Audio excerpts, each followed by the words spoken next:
안녕하십니까.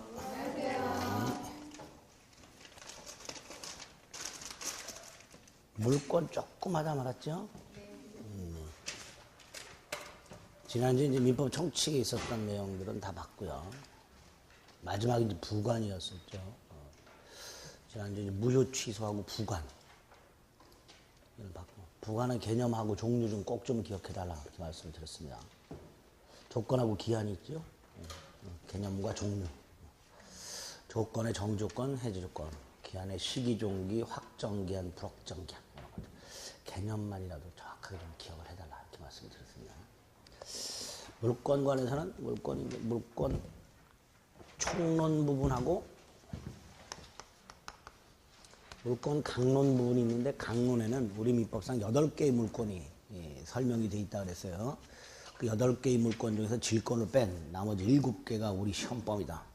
이렇게 말씀을 드렸고, 총론은 크게 두 덩어리, 물권 일반론하고 물권 변동론 두 가지가 있다고 그랬죠.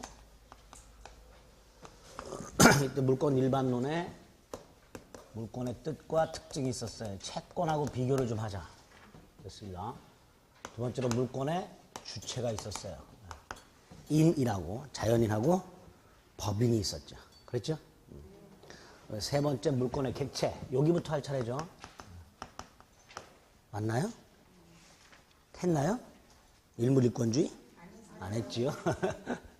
어디 있는지 여러분이나 저나 몰라요. 물권의 종류가 나오고 물권의 공통적인 효력이 나옵니다. 이렇게 5덩어리가 물권 일반론에 있습니다. 그중에 이제 주체까지는 했고요. 객체를 볼 텐데, 물권의 객체는 물건인데 고맙게도 우리 시험범위가 아닙니다. 물건은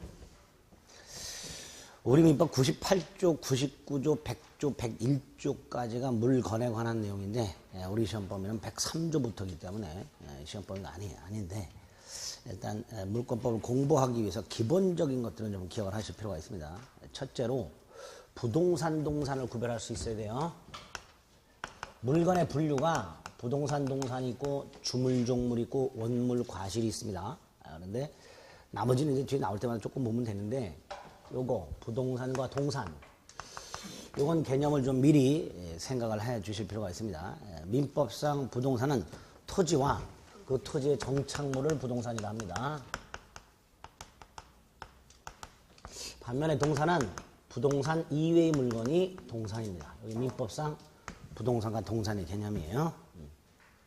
학개론에도 부동산 개념이 있죠. 거기에 보면 뭐 경제학적 개념, 사회학적 개념, 뭐 이렇게 법적 개념 해갖고 쭉 나오는데, 그 중에 부동산 학개론에서 말하는 법학적 개념이 바로 민법의 개념입니다. 토지 및 그 정착물 이렇게. 이때 정착물이라는 건 개념상 토지에 고정이 되어 부착되어 있는 물건 이렇게 되겠죠. 토지에 뿌리를 받고 고정돼서 정착이 되어 있는, 고착이 되어 있는 물건을 이렇게 말할 겁니다. 이 정착물을 두 개로 나눕니다. 건물하고 건물 이외의 정착물로 나눕니다. 건물과 건물 이외의 정착물로 나눠서 건물만은 토지와는 독립한 별도의 부동산으로 우리나라는 취급합니다. 전 세계에서 토지하고 건물을 별도의 부동산으로 취급한 나라가 몇 개 안 돼요. 자랑스럽게도 우리나라가 그 몇 안 되는 나라에 포함되어 있습니다. 우리나라 뭐 1위, 2위 뭐 이런 거 좋아하죠? 세계 몇 번째 이런 거 좋아하잖아요. 이것도 그래요. 전 세계에서 토지와 건물을 별도의 부동산으로 취급하는 몇 안 되는 나라 중에 하나입니다. 그래서 우리나라에서 부동산이라 하면 토지와 건물 두 가지를 생각하시면 돼요. 반면에 요 놈은 나무 같은 거 생각하시면 되죠. 이제 앞으로 나무는 나무라고 부르지 마시고요. 수목 이렇게 부르세요. 민법에서는 나무란 말 안 씁니다. 촌스럽게. 나무가 원래 좋은 말인데, 그렇죠? 순수한 거리고. 수목이라고 부릅니다. 수목 같은 건물 위의 정착물들은 토지의 일부입니다. 이게 원칙이에요. 건물을 제외한 나머지 정착물들은 원칙적으로 깡그리 토지의 일부입니다. 따라서 별도로 권리 객체가 되지 않는 것을 원칙으로 합니다. 이렇게 부동산과 동산의 개념 일단 기억하셔야 되고요. 그러면 우리 민법에서 간혹 가다가 우리 시험에서 간혹 가다가 다음 중 물건의 객체에 관한 설명으로 옳은 것은 틀린 것은 이렇게 나오는 경우가 있습니다. 이때 물건의 객체에 관한 설명으로 옳은 것은 틀린 것은 라고 나올 때 물건 자체를 물어보질 않습니다. 물건 자체는 우리 시험 범위가 아니라 그랬고요. 그럼 뭐가 시험에 나오냐? 일물 일권주의라는 게 나옵니다.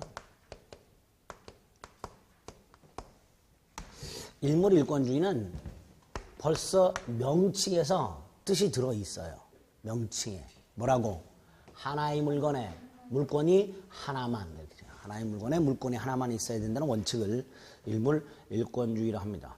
왜 이런 일물 일권주의를 채택하고 있을까? 지난주에 봤던 물건의 특징 중에 배타성, 독점성 그런 게 있었죠? 그것 때문에 일물 일권주의가 인정되는 거예요. 하나의 물건에 물건이 여러 개 있으면 배 터지고 독점적으로 그 물건을 사용할 수가 없습니다. 어떤 물건을 독점적으로 사용하려면 당연히 물건 하나에는 물건이 하나만 있어야 됩니다. 의하고 인정 취지 이렇게 되겠죠? 이런 거 문제 안 나와요. 자, 이때 먼저 봐주셔야 될 게요. 하나의 물건을 정하는 표준. 그 중에서도 특히 동산의 경우에는 하나를 정하는 표준이 대부분 다 마련되어 있습니다. 자동차 한 대, 두 대, 배추 한 포기, 두 포기, 연필 한 자루, 두 자루, 옷 한 벌, 두 벌 이런 식으로 개수를 판단하는 기준이 딱 정해져 있는 반면에 이 토지하고 건물이 문제예요. 배추 포기 단위로, 연필은 자루 단위로 판단하죠. 그럼 토지는 무슨 단위로 판단할 것이며 건물은 무슨 단위로 판단할 것이냐 문제가 생기죠. 토지는 정해져 있어요. 필 단위로. 1필 토지가 하나의 토지입니다. 여러분들 공간정보법 2차 과목에 있는 공시법 중에 그 공간정보법을 보면 필 단위로 판단하죠. 측량을 해서 특정된 부분을 지표면상의 선으로 구획을 하고 그 구획된 각각의 특정된 부분에 독립한 지번을 부여했을 때 그 독립한 지번을 부여한 단위를 필이라고 합니다. 필 단위로 판단합니다. 반면에 건물은 법은 없지만 동단위로 판단합니다. 1필 토지가 하나의 토지고 1동 건물이 하나의 건물이다. 이렇게 생각하시면 돼요. 이때 토지는 필 단위로 판단하니까 지적도 넘버만 보면 토지 하나 두 개 얼마든지 개수를 셀 수가 있는데 건물은 동이 도대체 기준이 뭐냐. 딱히 법에서 기준을 마련해 놓지 않고요. 우리 대법원의 기준 세 가지를 제시합니다. 한 동 건물이기 위해서는 비바람을 피할 수 있는 단단한 구조물. 이게 우리 대법원의 건물의 뜻이에요. 비를 피하려면 지붕이 있어야 되고요. 바람을 피하려면 외벽이 존재해야 돼요. 단단하려면 기둥이 존재해야 됩니다. 그래서 지붕과 외벽과 네 기둥이 존재할 때 이런 걸 건물이라고 부릅니다. 건물. 따라서 소를 기르는 우사.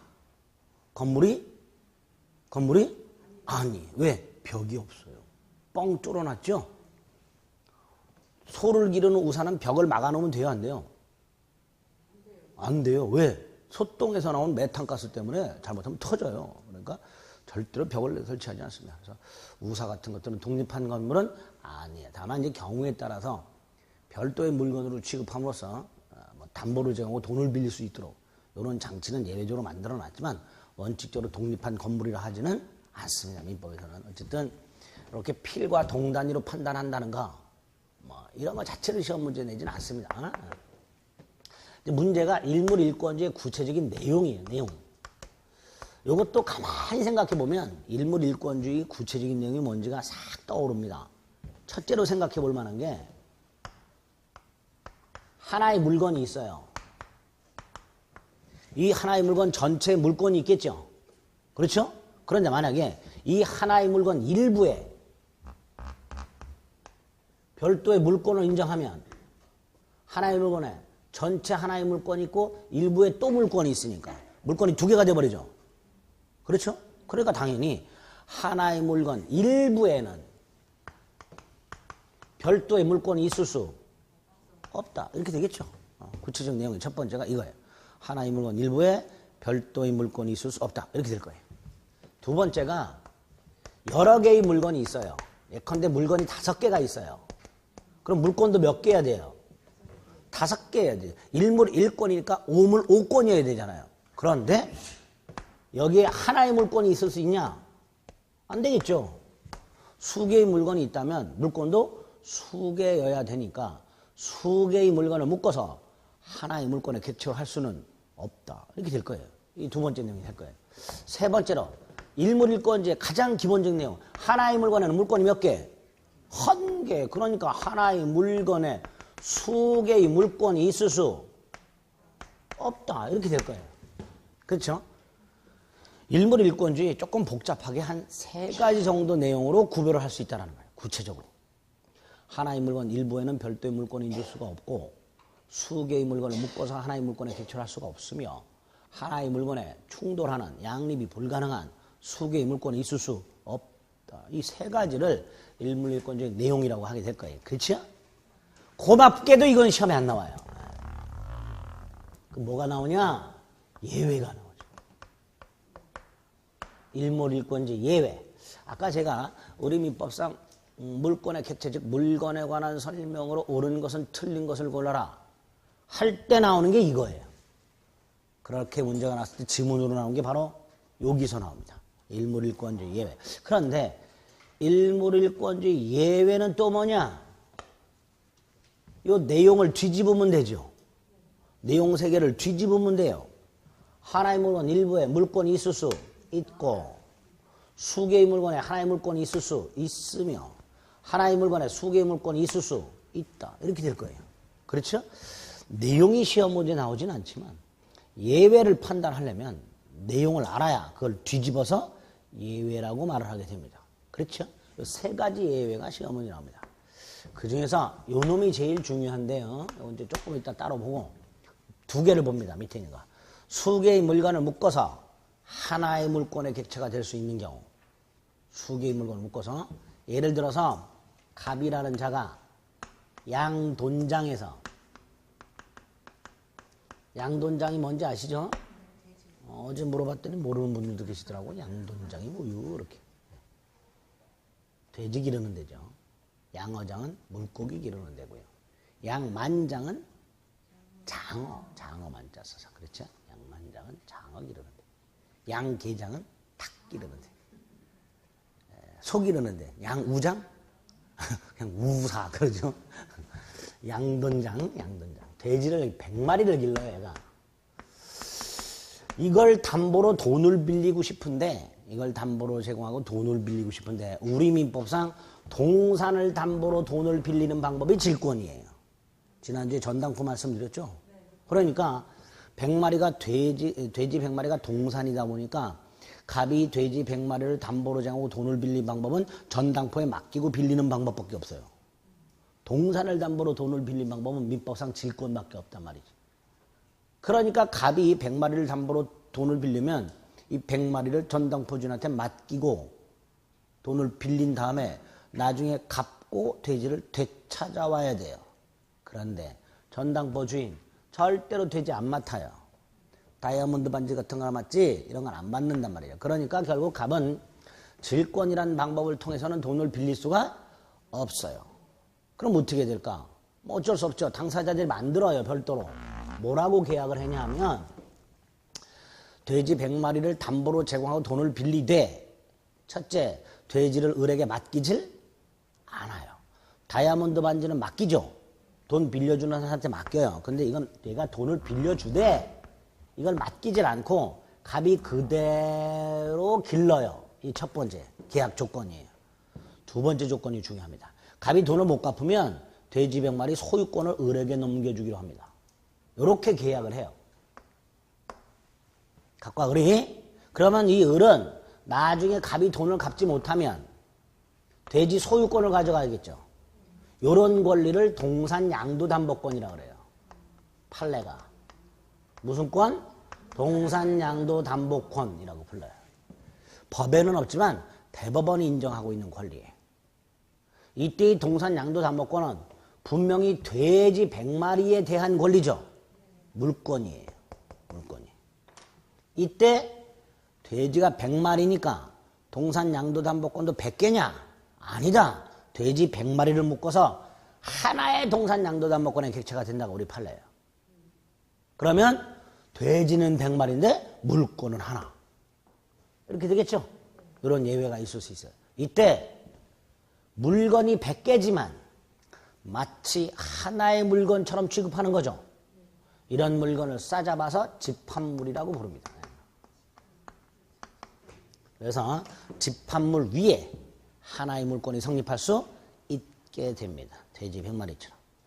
예외가 되겠죠? 일물일권주의. 세 번째 거, 하나의 물건에 수개의 물건이 있을 수 있는 거. 갑이 건물을 하나 소유하고 있어요. 자, 일단 한 동 건물에 갑의 소유권이라는 물건이 있습니다. 일물일권이에요. 그런데 갑이 은행 가서 담보대출을 받습니다. 그럼 은행은 돈을 빌려준 다음에 이 건물을 담보로 잡고 있다가 나중에 갑이 돈을 못 갚으면 이 건물을 팔아버려요. 이런 권리를 저당권이라 합니다. 물권이에요. 저당권. 건물에 대한 권리입니다. 건물에 대한 어떤 권리? 경매할 수 있는 권리. 그래서 경매 대가로부터 자신의 채권을 회수할 수 있는 권리. 물권입니다. 이렇게 저당권이 설정되다 보니까 하나의 건물의 소유권과 저당권, 두 개의 물권이 존재. 이렇게 되죠. 더 나아가서 갑이 추가적으로 돈이 필요하면 제2금융권으로 가겠죠. 저축은행, 새마을금고 이런 데 가서 돈을 추가적으로 빌릴 거예요. 이때 저축은행, 우리가 흔히 알고 있는 후순위 담보대출이라는 걸 하게 됩니다. 그럼 이 저축은행도 갑에게 돈을 빌려주면서 건물의 저당권을 설정하게 돼요. 이때 을의 저당권과 병의 저당권의 관계, 먼저 설정된 게 선순위 저당권, 나중에 설정된 게 후순위 저당권. 이렇게 저당권이라는 물건은 하나의 물건의 성립 순서에 따라서 순위를 정해서 병존이 가능합니다. 그럼 결국 하나의 물건의 저당권이 몇 개? 두 개. 이렇게 돼요. 그래서 하나의 물건에 수개의 물건이 존재하는 경우도 있을 수 있게 됩니다. 예외가 되겠죠. 일단 이 두 가지 예외가 있고요. 그 다음에 가장 중요한 예외가 이겁니다. 일물 일부의 별도의 물건이 인정되는 경우. 일물 일부의 별도의 물건이 인정되는 경우, 동산은 신경 쓸 필요 없고요. 동산 일부의 물건이 인정할 필요도 없고, 동산 일부의 별도의 물건을 인정할 필요성도 없고, 효용도 없고 그렇습니다. 부동산이 문제가 되는데, 부동산은 아까 우리나라에서 토지하고 건물이라 그랬죠. 그럼 일물 일부의 별도의 물건이 인정되는 경우 예외, 이럴 때 요 일물 일부동산을 말하게 되고요. 일부동산은 구체적으로 일필토지,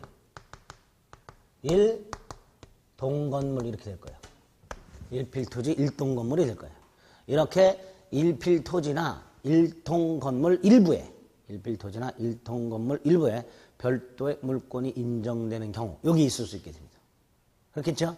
자, 이럴 때 일동건물, 일부동산 일부의 별도의 물건이 인정되는 경우, 이퀄 일필토지 일부의 별도의 물건이 인정되는 경우, 일동건물 일부의 별도의 물건이 인정되는 경우, 이렇게 될 텐데, 이때요, 일동건물 일부에는 예컨대 5층짜리 한 동 건물 중에 3층에만 전세권 따위가 가능하도록 되어 있습니다. 일동건물 일부에 전세권이라는 물건이 가능하고요. 또 아파트 한 동에는 한 동, 하나의 건물이에요. 수개의 소유권이 있죠. 각 호마다 소유권이 있어요. 이런 걸 구분 소유권이라 합니다. 이런 게 가능하다. 일동 건물 일부에 전세권이나 또는 구분 소유권 따위가 가능합니다. 이게 또 중요하죠. 자, 일필토지 일부의 별도의 물권에 인정되는 경우는 두 가지 경우가 있습니다. 하나의 땅 자체 일부.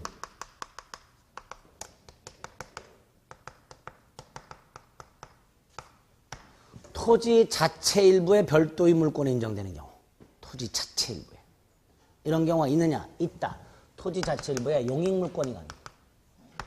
지상권, 지역권, 전세권 같은 용익물권이 가능합니다. 그래서 하나의 토지 전체의 소유권이 있고 그 토지 일부의 지상권, 지역권, 전세권 따위가 가능하기 때문에 등기도 가능해요. 등기할 때 도면을 첨부하도록 이렇게 되고 있습니다. 또 하나가 요 놈이죠. 건물 이외의 정착물. 아까 건물 이외의 정착물은 토지의 일부라 그랬습니다. 그런데 이 토지의 일부인 건물 이외의 정착물에 별도의 물권 인정되는 경우가 있더라. 모든 정착물이 다 되는 건 아니고 특히 경제적 가치가 있는 내농 하나가 수목의 집단 나무 뭐 10그루, 20그루, 100그루, 10,000그루 이렇게 나무 한 그루 사과나무에 달려있는 사과 오이, 고추, 호박, 배추, 옥수수, 감자, 고구마와 같은 농작물 이런 것들이 다 건물 이외의 정착물인데 이런 것들을 무조건 토지 일부로만 취급을 하면 사과 하나 팔을 때도 땅도 함께 팔아야 되는 문제가 생겨요. 그렇죠? 일부는 따로 팔아먹을 수 없다면 사과 팔아먹으려면 땅도 팔아먹어야 된단 말이죠. 그러니까 안 되겠다. 이런 놈들은 토지와는 별도로 독립한 경제적 가치를 인정해야 되겠다. 그래서 네 가지가 토지의 일부임에도 불구하고 별도의 물권의 객체가 될 수 있도록 해놨습니다. 그 중에 수목의 집단은 임목에 관한 법률이라는 게 있어요. 임목에 관한 법률에서 등기가 가능합니다. 등기부 만들 수 있어요. 그래서 우리나라에 등기부가 3개가 있습니다. 토지 등기부, 건물 등기부, 임목 등기부. 이때 임목은 임목에 관한 법률 2조에서 본법에 의해 보존 등기를 한 수목의 집단을 말한다. 이렇게 해놨습니다. 앞으로 함부로 임목이란 말 쓰시면 안 돼요. 임목은 임목법에서 보존 등기된 수목의 집단이 임목입니다. 우리나라에서. 근데 어쨌든 이렇게 임목에 관한 법률에서 등기부가 마련되어 있으니까 당연히 그 등기부에는 이 임목에 대한 소유권자가 누군지가 따로 등기가 돼 있겠죠. 토지 소유권과는 별개의 소유권이 인정된단 말이에요. 거기에다가 담보로 제공하고 돈을 빌리면서 임목에다 뭘 설정할 수도 있다. 저당권. 소유권과 저당권이 가능하도록 되어 있습니다. 그 다음에 이 세놈. 이 세놈은 명인방법이라는 관습법상 인정되는 관습법. 법 자체는 없고 관습법에 인정되는 이라고 하게 되면 그냥 대법원이 인정하는 이렇게 생각하시면 돼요. 관습법에 의해서 즉 대법원에서 인정되는 건물을 제외한 나머지 정착물의 소유권자가 누구인지를 외부에 알리는 일체 장치를 명인방법이라고 하는데 주로 이름표를 붙여 이 나무는 소유자가 누구 이런 식으로 그렇게 이름표를 붙이거나 또는 수목의 집단 같은 경우에는 그 내가 소유하는 나무의 둘레에다가 울타리를 치고 입구에다 편말을 박은 다음에 이 울타리 내 소유자는 누구? 이런 식으로 이렇게 소유자가 누구인지를 밝히는 일체의 방법을 통해서 지상물의 소유자가 누구인지를 외부에 알리게 됩니다. 그런 걸 명인방법이라 하는데 이 명인방법을 통해서 소유권의 객체가 될 수 있도록 소유권. 명인방법을 통해서 소유권의 객체가 될 수 있도록 이렇게 해놨습니다. 새놈은 마지막으로 이 농작물은 그냥 생각하세요. 무조건 경작자 소유입니다. 무조건. 심지어 갑 소유 토지에 을이 무단으로 경작을 했다. 옥수수를. 을이 무단으로 경작을 했다 하더라도 이 옥수수 소유권은 을에게 있습니다. 을에게 있습니다. 토지 소유자는 땅을 방치한 죄가 있어요. 그러니까 이 불이익은 떠 안아야 돼요. 토지 소유자가. 그래서 농작물은 무조건 경작자 소유. 이게 우리 판례예요.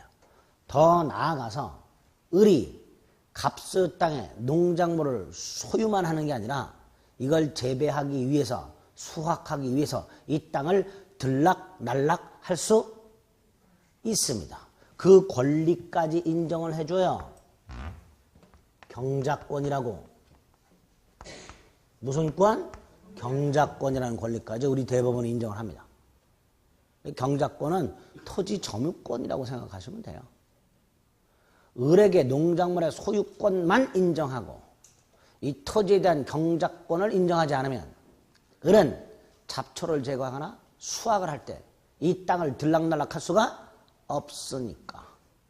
좀 긴 거, 우리 식당 같은 데 신발 찝는 기계 있죠. 그거보다 훨씬 긴 걸 만들어서 땅 바깥에서 이렇게 해야 돼. 팔 빠지죠. 잡초 2번만 제거했다거나. 그러니까 경작권을 인정하는 거예요. 근데 여기서 끝나지 않습니다. 을이 이 농작물을 팔아요, 병한테. 팔 수 있어요? 미수확 상태에서 팔 수 있습니다. 팔았을 때 이것도 넘어가느냐, 이것도 팔리느냐. 팔린다, 안 팔린다? 그럼 얘는 또 이걸 사야 돼. 그러니까 넘어가야지. 경작권이 안 넘어가면 병은 농작물을 샀어. 경작권은 못 샀어. 그럼 이거 사야 돼. 긴 거 사야 돼 또. 수확하려면 팔 다 빠져. 그러니까 뭐도 넘어간다. 경작권도 양도할 수 있다. 팔래요. 양도할 수 있다. 이렇게 농작물은 경작자 소유. 경작권도 인정. 경작권도 양도 가능. 네? 이렇게까지 우리 판례가 인정하고 있습니다. 어쨌든 일물일권주의 예외와 관련해서 지금 길게 뽑아놓은 부분, 요거는 꼭 좀 기억을 해 주셔야 돼요. 아시겠죠? 네. 여기까지가 물건에 관한 내용입니다. 종류.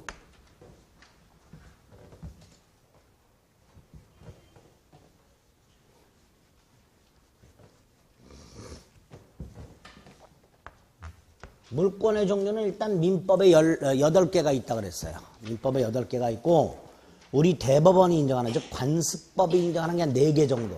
그래서 총 12개 정도가 있습니다. 이게 많은 거냐? 많은 게 아니에요. 같은 재산권인 채권은 셀 수 없을 만큼 많아요. 물권은 몇 개 안 되는 거예요. 근데 왜 물권이 이렇게 양이 적은가? 185조 때문에 그렇습니다. 물권의 종류와 관련해서는 물권의 종류가 어떤 게 있는지 지난주에 강론에서 봤어요. 그렇죠? 점유권, 소유권, 뭐 제한물권 해가지고 그런 종류가 있는데 그 종류가 많은 게 아니더라. 왜 그러냐? 이 185조 물권 법정주의라는 놈 때문에 그렇습니다. 그래서 물권의 종류와 관련해서는 이 185조 물권 법정주의를 정리를 좀 하셔야 돼요. 자, 물권 법정주의라는 건 이것도 벌써 이름의 뜻이 숨어 있어요. 이름에. 뭐라고? 물권은 법에서 정한 것만 인정. 이게 물권 법정주의예요. 물권은 법에서 정한 것만 인정. 왜 이런 물권 법정주의라는 게 있을까? 이걸 인정취지라 하는데 그럼 몰라주세요. 인정취지는 우리 시험에서 절대로 안 나옵니다. 그냥 물권 법정주의는 물권은 법에서 인정하고 있는 거, 규정하고 있는 거, 그것만 허용하겠다. 이걸 물권 법정주의를 한다. 이 185조 물권 법정주의는 강행규정이에요. 성질이. 강행규정이기 때문에 위반하면 어떻게 돼요? 무효가 됩니다. 우리 지난주에 물권법은 대부분 강행규정이라 그랬죠. 물권법이 대부분 강행규정인 이유 중에 하나가 이 물권 법정주의 때문에 그렇습니다. 물권 법정주의. 185조부터가 물권 규정이에요. 184조까지가 민법 총칙 규정이고요. 185조부터가 물권 규정이에요. 근데 물권 규정 시작 조문이 강행 규정이에요. 그러다 보니까 그 이후에 나오는 물권법 규정들도 185조의 영향을 받아서 대부분 강행 규정의 성격을 띠고 있습니다. 어쨌든 강행 규정인데 그럼 구체적으로 물권법 규정의 내용이 뭐냐? 내용. 185조에는 이렇게 되어 있습니다. 물권은 법률 또는 관습법 이외에는 법률 또는 관습법 이외에는 임의로 창설하지 못한다. 창설이라는 게 뭘 만들어내는 거죠. 그러니까 물권은 법률이나 관습법으로만 만들 수 있을 뿐 그 이외의 수단을 가지고는 물권을 절대로 만들어서는 안 된다. 이런 이때 이 법률은요, 협의의 법률과 광의의 법률이 있습니다. 협의의 법률은 본래 의미의 법률 또는 형식적 의미의 법률이라고도 부르는데요. 그 법을 만든 기관에 의한 분류예요. 협의의 법률은 국회라는 기관이 만든 법, 이거를 협의의 법률이라고 합니다. 국회 제정법. 반면에 광의의 법률은 협의의 법률 플러스 알파. 이가 뭘까요? 국회 이외의 기관이 만든 법. 대통령이 만드는 흔히 시행령이라고 부르는 명령. 각부 장관이 만든 시행규칙이라고 부르는 규칙. 지방자치단체가 만드는 조례. 이런 것들이 국회 이외의 기관들이 만든 법들이에요. 이렇게 국회에서 만든 법 플러스 국회 이외의 기관이 만든 법까지를 광의 법률 이렇게 나누는데 185조에서 말하는 법률은 뭘 말하는가? 위에 걸 말한다. 185조의 법률은 국회 제정법만을 말한다. 따라서 명령, 규칙, 조례 등을 통해서는 물권을 창설할 수 없다. 이렇게 되겠죠. 이따로 출제가 된 적 있어요? 없다. 명령, 규칙 등을 통해서는 물권을 창설할 수가 없습니다. 두 번째, 관습법은 관습 앤드 법이에요. 관습이란 건 관행을 의미합니다. 우리가 흔히 하는 관행. 관행이란 건 일정 기간 반복된 행위를 말하죠. 그렇죠? 일정 기간 동일하게 반복된 행위를 관행이라 합니다. 이 행위가, 동일한 행위가 일정 기간 반복이 되다가 어느 시점이 되면 사람들은 당연하다라고 생각하는 상태가 돼요. 그렇게 하는 게 당연하다라는 생각을 하게 돼요. 여러분들이 밤 12시부터 2시까지 복습을 하다 보면 어느 시점이 되면 당연히 해야 돼. 하지 않으면 잠이 안 와. 이런 경우가 생겨요. 그런 게 관행이에요. 그러다가 정말로 당연히 자동으로 12시만 딱 되면 책상에 가서 앉는 자기를 발견하게 돼. 당연하게 받아들이는 상태죠. 법이 되는 거예요. 관행이 법으로 인정받는 경우, 이걸 관습법이랍니다. 이때 누가 인정하냐? 대법원이 인정해요. 이건 관습법이요. 이렇게. 그래서 아까 관습법에 의해서 인정된다. 이걸 대법원이 인정한다. 이렇게 생각하시면 돼요. 어쨌든 반복된 관행이 법으로 인정받는 걸 관습법이라 하는데 이 관습법으로도 물권을 만들어낼 수 있어. 그게 4개가 있어요. 아까 돼지 100마리, 동산 양도 담보권.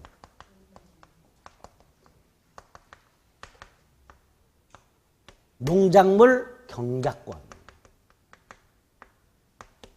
다 판례가 인정하는 거예요. 그 다음에 지상권에 가면 분묘기지권. 지금 헌법재판소가 있어요. 분묘기지권. 위헌심판 올라가 있어요. 올해 안에 날 거예요. 공부 안 해도 돼요. 제가 볼 때는 위헌 결정 나올 가능성이 100%입니다. 거의. 이런 거는 공부 안 해도 돼요. 이제. 관습법상 법정지상권이라는 게 있습니다.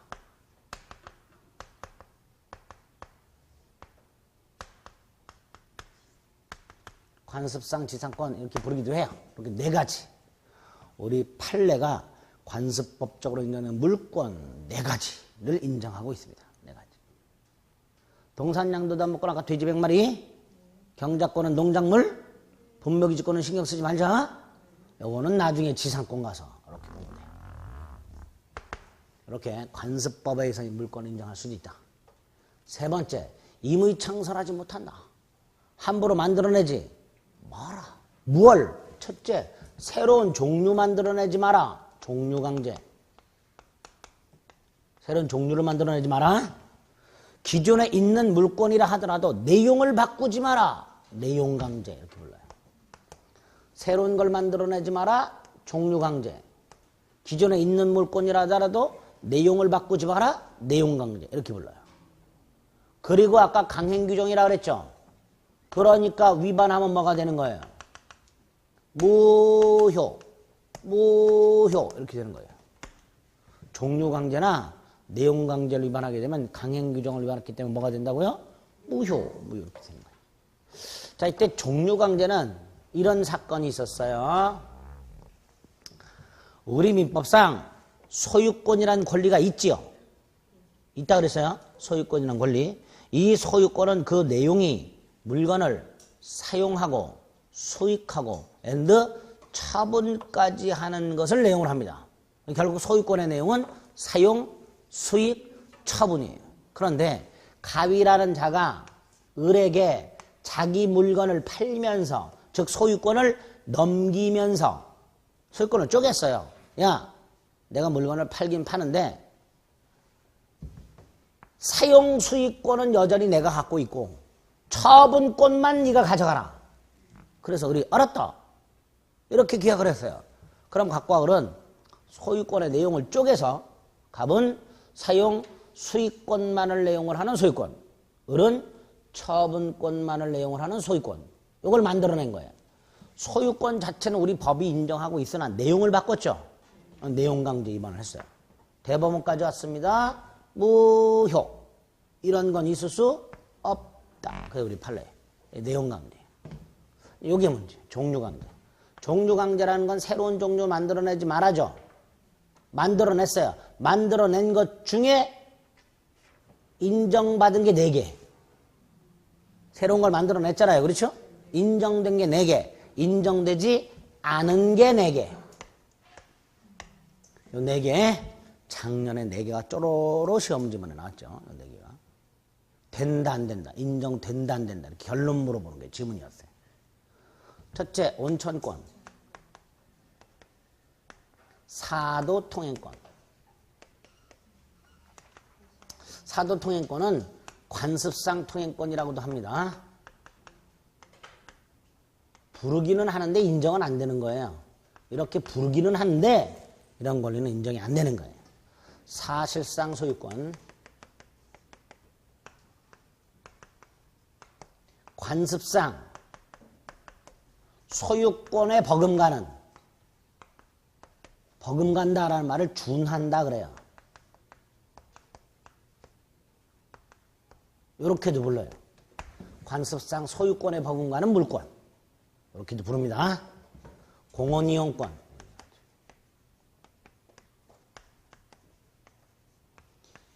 이 4가지 권리는 우리 대법원이 인정을 하질 않아요. 온천권이라는 권리 인정할 수 없다. 사도통행권이라는 거 인정할 수 없다. 사실상 소유권이라는 거 인정할 수 없다. 공원이용권이라는 거 인정할 수 없다.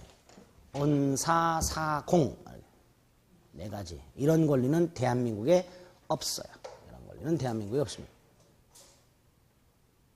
먼저 온천권을 주장한 사람들은 내가 내 땅에서 온천수를 발견했으니까 내가 먼저 발견했고 다른 사람은 이거 퍼쓸 수 있다 없다? 없다. 이렇게 주장한 거예요.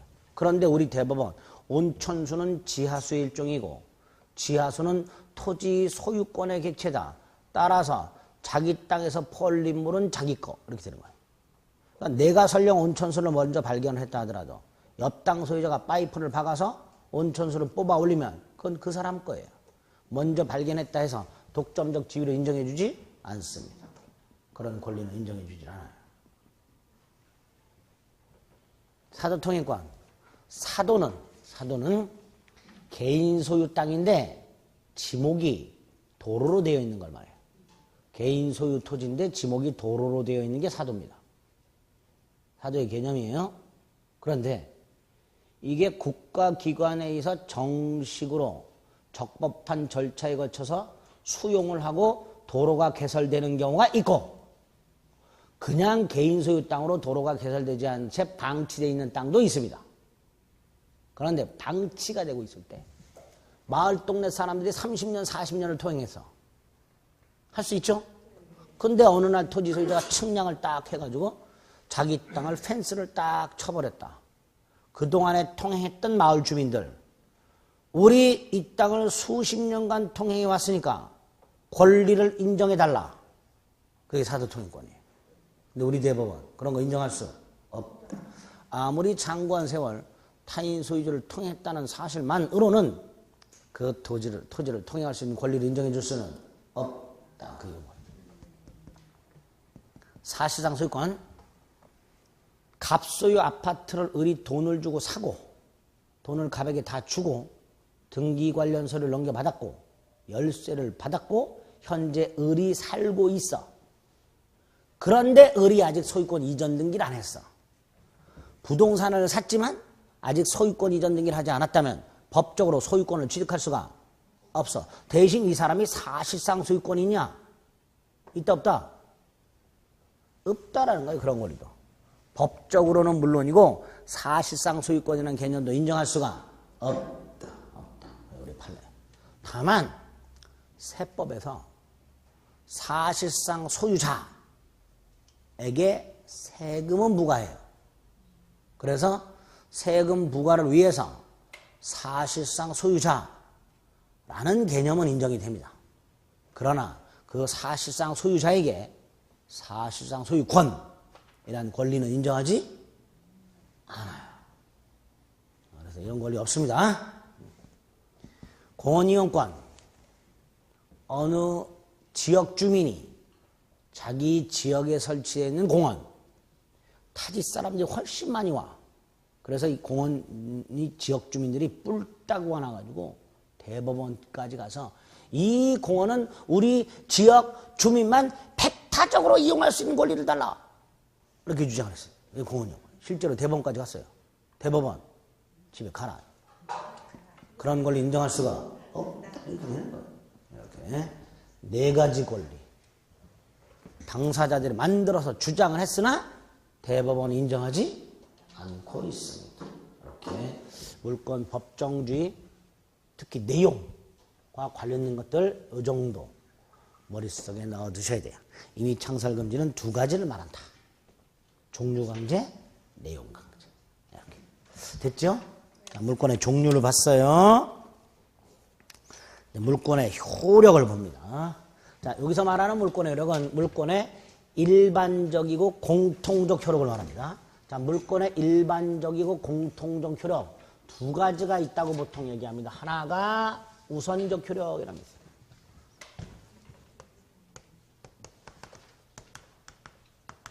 우선적 효력은 우리 일물 일권주의와 연결되는 거예요.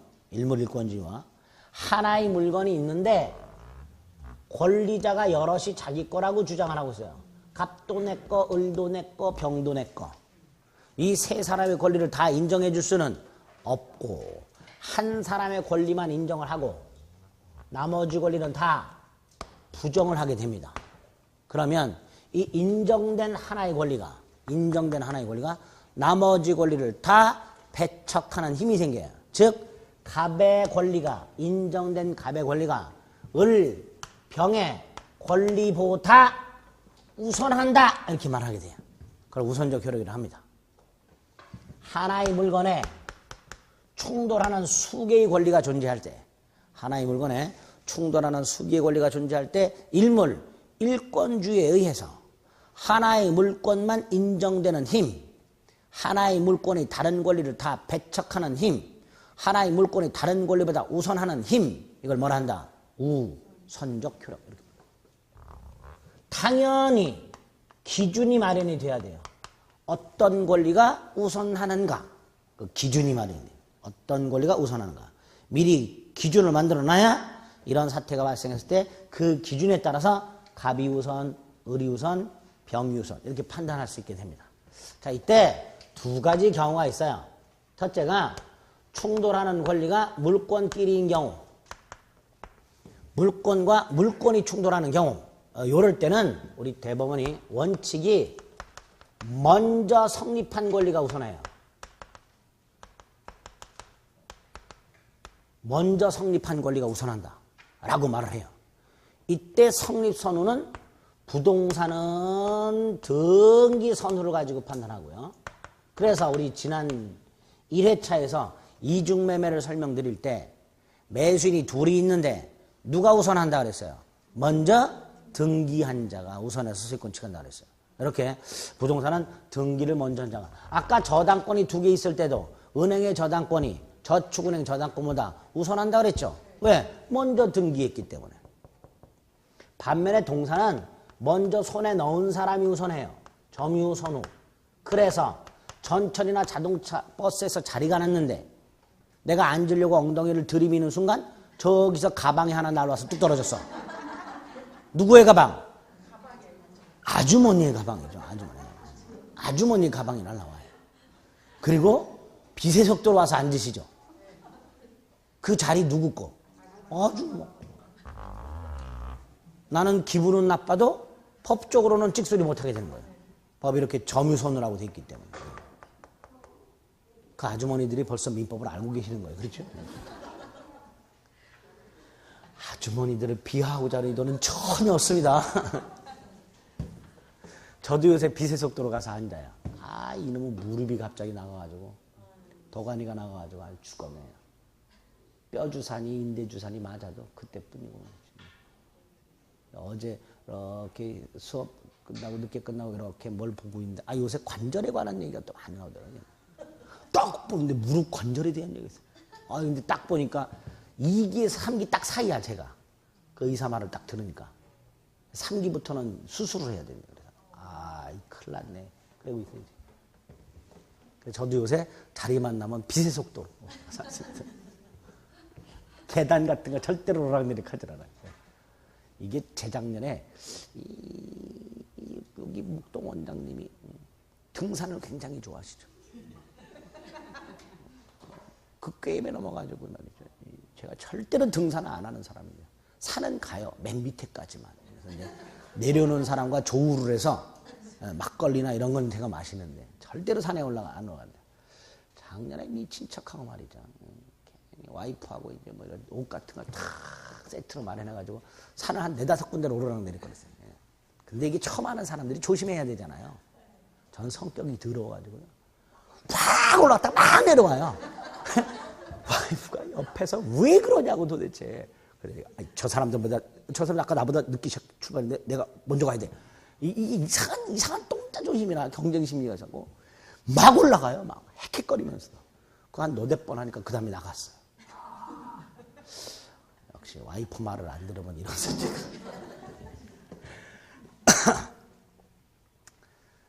남자분들 말 잘 들으세요. 안 들으면 이렇게 몸이 망가져. 네. 성립선의 원칙이에요. 예외가 2개가 있어요. 하나가 이따가 보시게 되는 점유권이라는 놈이 하나 있는데 이 점유권이라면 이 권리 자체가 우선적 효력이라는 게 없어요. 그 말은 다른 권리와 배척하지 않아요. 사이좋게 병존이 가능해요. 그 다음에 갑소유 땅에 갑이 을과 계약을 맺고 을에게 지상권을 설정해주면 이 지상권자가 소유자보다도 먼저 땅을 사용할 수 있게 해요. 그러면 소유권과 제한물권은 제한물권이 나중에 성립했지만 제한물권이 언제나 우선하게 돼요. 제한물권 자체가 소유권을 제한하는 거기 때문에 언제나 제한물권이 우선한다 이렇게 됩니다. 그래서 예외 2개. 점유권은 뭐가 없고 우선적 효력이란 게 없고 아예 점유권은 또 하나가 소유권과 제한물권이 충돌하게 되면 뭐가 우선? 제한물권이 언제나 우선. 이런 2가지 예외가 있을 수 있습니다. 2번째로 물권하고 채권이 충돌하는 경우가 있을 수 있어요. 갑소유 주택이 있는데 이 주택을 을에게 임대를 해요. 빌려준 사람이 임대인이고 빌린 사람이 임차인인데 이 임차인은 임차권이라는 권리를 갖게 돼요. 이때 이 임차권은 채권입니다. 지난주에 채권은 뭐라 했어요? 채무자에게만 주장할 수 있는 권리라 그랬어요. 그래서 이 임차권이라는 채권은 물건을 직접 사용 수익하는 물권이 아니라 구체적으로는 임대인에게 네 물건을 사용하게 해달라고 요구하는 채권에 불과합니다. 잊지 마세요. 민법 전체를 관통합니다. 채권이에요. 그래서 이 을에 갖고 있는 임차권은 임대인 갑에게만 주장할 수가 있어요. 그런데 이 상태에서 갑이 주택을 양도를 해요. 병이 소유권을 취득합니다. 소유권은 물권이에요. 누구한테도 주장이 가능해요. 그래서 병이 이 소유권을 을에게 주장해서 집을 비워달라. 그러면 을은 임차권을 주장해서 못 나가겠다라는 소리를 할 수가 없고 집을 비워 줘야 되는 게 원칙이에요. 즉 뭐가 우선한다? 물권이 우선하는 게 원칙입니다. 물권과 채권이 충돌할 때 뭐가 우선하는 게 원칙이라고요? 물권이 우선합니다. 이거를 이렇게 말을 해요. 매매는 임대차를 깨뜨린다. 이렇게 말을 해요. 뭐라고 말한다고요? 매매는 임대차를 깨뜨린다. 이렇게 말을 해요. 즉 물권이 채권에 우선한다. 이런 뜻이에요. 네? 이게 원칙이에요. 그런데 이대로만 가면 을은 맨날 집을 비워줘야 되죠. 그래서 예외가 인정이 됩니다. 주택임대차보법에 보면요. 이 주택임차인이 주택을 인도를 받고 주민등록을 하면 다음날 대항력이라는 게 생겨요. 즉 임차권이라는 채권이 대항력이 생겨요. 이때 대항력이라는 건 임차권 같은 경우 누구한테만 주장할 수 있었는데 임대인. 그런데 임대인 이외의 자에게도 자기의 권리를 주장할 수 있게 됩니다. 그걸 대항력이라고 해요. 특정인 이외의 제3자에게도 자기의 권리를 주장할 수 있는 힘을 대항력이라 합니다. 그러니까 채권이 임차권인 채권이 인도 및 주민등록을 통해서 대항력을 갖게 되면 그 다음에 소유자에게도 자신의 임차권을 주장할 수 있게 됩니다. 이럴 때는 예외적으로 채권이 우선할 수 있게 돼요. 두 번째로 언제나 채권이 우선하는 경우가 있어요. 아 근데 이거는 그 내용을 지금 보면 머리 깨져요. 언제나 뭐가 우선? 채권이 우선. 이건 나중에 할 거예요. 어쨌든 아주 예외적으로 아주 예외적으로 물권보다도 언제나 뭐가 우선하는 경우가 있다. 채권이 우선하는 거예요. 아주 제한적인 거예요. 딱 하나만 예를 들게요. 이 갑소유 주택이 2억이고요. 여기에 은행이 저당권을 갖고 있어요. 1억을 빌려줬어요. 이 주택을 얘가 임차를 하러 들어갑니다. 그럼 얘는 주택가액은 2억이고 은행이 1억 저당권이 있으니까 보증금을 뭐 2억 3억 줄 리는 없죠. 보증금을 한 5천을 주고 들어가요. 무슨 생각을 할까요? 혹시라도 주택이 경매가 되면 2억 중에서 은행이 1억을 먼저 가져가고 이 저당권이 물권이에요. 그러니까 얘가 먼저 가져가요. 얘는 채권이라 그랬죠. 얘가 남은 1억에서 5천을 가져가요. 이런 생각을 하고 들어갑니다. 그런데 실제 들어갔는데 경매가 됐어요. 경매가 됐는데 가백에 숨겨진 세금 체납이 1억이 있어. 그러면 그 세금 먼저 뜯어가고 저당권 뜯어가고 얘는 한 푼도 못 받는 문제가 생겨요. 이런 걸 이제 흔히 깡통전세라고 합니다. 우리가 부르는. 그럼 얘는 나 앉게 되겠죠? 안 되겠다. 이 사람들 중에서 경제적 약자들은 그 보증금 중 요만큼만은 가장 먼저 배당을 해줘야 되겠다. 이걸 소액임차인의 최우선 변제권이라 합니다. 서울 같은 경우 보증금이 1억 이하 임차인 중에서 3,400만 원까지를 가장 먼저 배당을 해줘요. 그럼 얘가 5천만 원인데 서울이라면 이 5천 중에서 3,400만 원만은 얘보다도 먼저 배당을 해주게 됩니다. 나중에 성립했지만 저당권자 같은 물권자보다도 언제나 채권이 먼저 배당을 받는 경우가 생겨요. 경제적 약자를 보호하기 위해서. 요게 4개가 있고 우리 시험범에 3개가 있습니다. 그 중에 하나가 지금 말씀드린 거예요. 주택 임차인 중 보증금이 일정 이하인 경우 그 보증금 중 일정액만은 가장 먼저 배당을 해주는 최우선 변제권이라는 걸 주택임대차, 상가건물임대차에 규정을 둡니다. 네? 이렇게 언제나 채권이 우선하는 경우도 있다. 요 정도 우선적 효력을 기억하시면 돼요. 됐죠? 하나 남았습니다. 물권적 청권. 조금 쉬었다 보겠습니다.